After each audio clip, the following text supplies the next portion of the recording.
दोस्तों, एक बार एक गांव में एक मजदूर रहा करता था। उसका नाम हरीराम था। उसके परिवार में कोई नहीं था। दिन भर बेचारा अकेले मेहनत करने में लगा रहता था। दिल का बहुत ही दयालु, कर्मों का भी बहुत अच्छा था। अब मजदूर था, इसीलिए उसे मजदूरी करने के बाद ही भोजन मिलता था। आगे पीछे बेचारे के कोई नहीं था, इसीलिए वो जैसे तैसे काम करके खुश रहता था। एक बार उसे एक छोटा सा बछड़ा मिल गया। उसने खुशी से उसे पा लिया। उसने सोचा आज तक वो अकेला ही रहता है, अब वो इस बछड़े को ही अपने बेटे के समान पालेगा। हरिराम का दिन उसके बछड़े से ही शुरू होता था और उसी पर खत्म होता था। अब वो रात दिन उसी की सेवा करने में लगा रहता था। उसी से उसने अपना मन बहला लिया। कुछ समय के बाद वो बछड़ा बैल बन गया। उसकी जो सेवा हरिराम ने की थी, इससे वो काफी सुंदर और बलशाली बैल बन गया। गांव के सभी लोग हरिराम के बैल की ही बातें किया करते थे। किसानों के गांव में बैल की भरमार थी, लेकिन हरिराम का बैल कुछ अलग ही था। दूर दूर से लोग उसे देखने आते। हर कोई हरिराम के बैल में के बारे में ही बातें किया करते थे। हरिराम भी अपने बैल से एक बेटे की तरह ही प्यार करता था। भले खुद भूखा सो जाए, लेकिन उसे हमेशा भरपेट खिलाता था। अब एक दिन हरिराम के स्वप्न में शिव जी का नंदी बैल आ गया। उसने उससे कहा कि हरिराम, तुम एक निस्वार्थ सेवक हो। तुमने खुद की तकलीफ को छोड़कर अपने बैल की सेवा की है, इसीलिए मैं तुम्हारे बैल को बोलने की शक्ति दे रहा हूँ। अब इतना सुनते ही हरिराम जाग जाता है और उसने अपने बैल के पास जाकर देखा। उसने अपने बैल को सहलाया, मुस्कुराया भला और सोचा कि भला एक बैल कैसे बोल सकता है। तभी अचानक आवाज आ जाती है कि बाबा, आपने मेरा ध्यान एक पुत्र की तरह रखा है।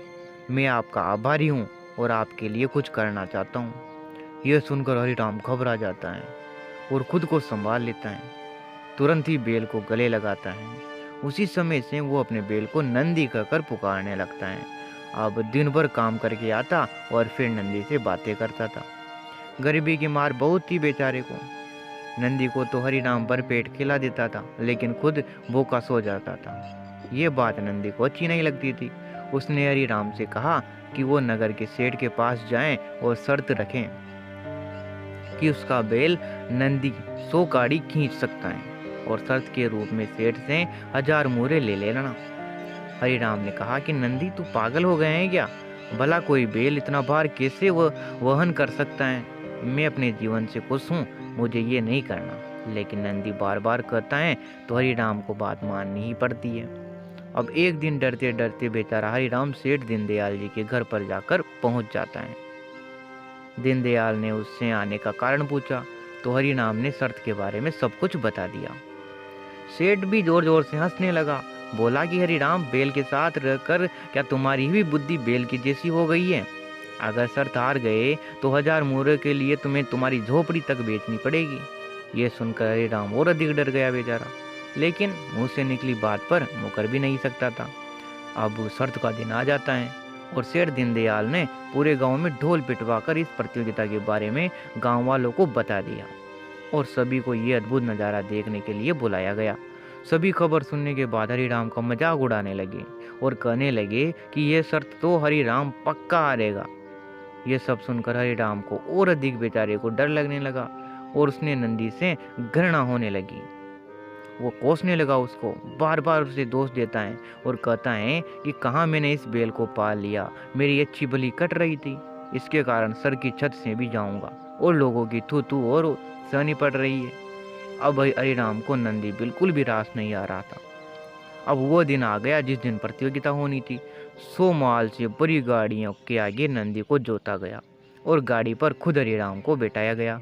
सभी गांव वाले ये नज़ारा देखकर हंस रहे थे और हरिराम को भला बुरा कह रहे थे। हरिराम ने नंदी से कहा, देख, तेरे कारण मुझे कितना सुनना पड़ रहा है। मैंने तुझे बेटे जैसा पाला था और तूने तूने मुझे सड़क पर लाने का काम कर दिया। हरिराम के ऐसे घृणित शब्दों के कारण नंदी को गुस्सा आ गया और उसने ठान लिया कि वो एक कदम भी आगे नहीं बढ़ेगा। और इस तरह हरिराम बेचारा शर्त हार जाता है। सभी ने उसका मजाक उड़ाया और उसे अपनी झोपड़ी सेठ को देनी पड़ी। अब वो अपने घर से भी गया बेचारा। अब हरिराम नंदी के साथ मंदिर के बाहर ही पड़ा रहा था और नंदी के सामने रो रो कर उसे कोस रहा था। उसकी बातें सुनकर नंदी को बेचारे को रहा नहीं गया तो उसने कहा, बाबा हरिराम, ये सब आपके कारण ही हुआ है। ये सुनकर हरिराम चौंक जाता है। उसने गुस्से में पूछा, क्यों, मैंने क्या कर दिया? अब तुमने भांग खा रखी है क्या?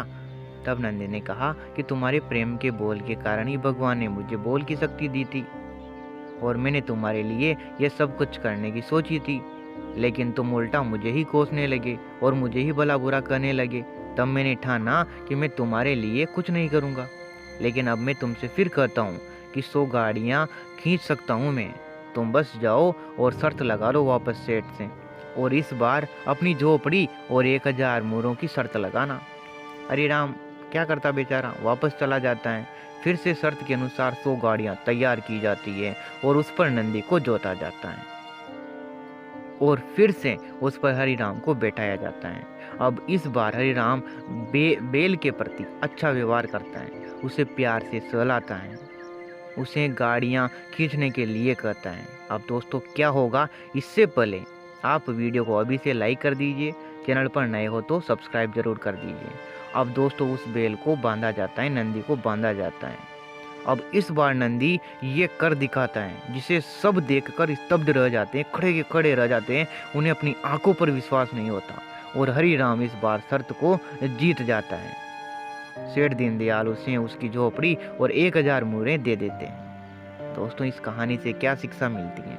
इस कहानी से शिक्षा मिलती है कि प्रेम के बोल जो होते हैं ना, वो सभी को अपनी ओर आकर्षित कर लेते हैं, और हर किसी को प्रेम के बोल से जीता जा सकता है। कहते हैं कि प्रेम के सामने तो ईश्वर भी झुक जाता है, इसीलिए सभी को प्रेम से ही बोलना चाहिए। दोस्तों मिलते हैं वापस मॉर्निंग में 6 बजे। तब तक के लिए आप सभी को वीडियो लास्ट तक देखने के लिए बहुत बहुत धन्यवाद।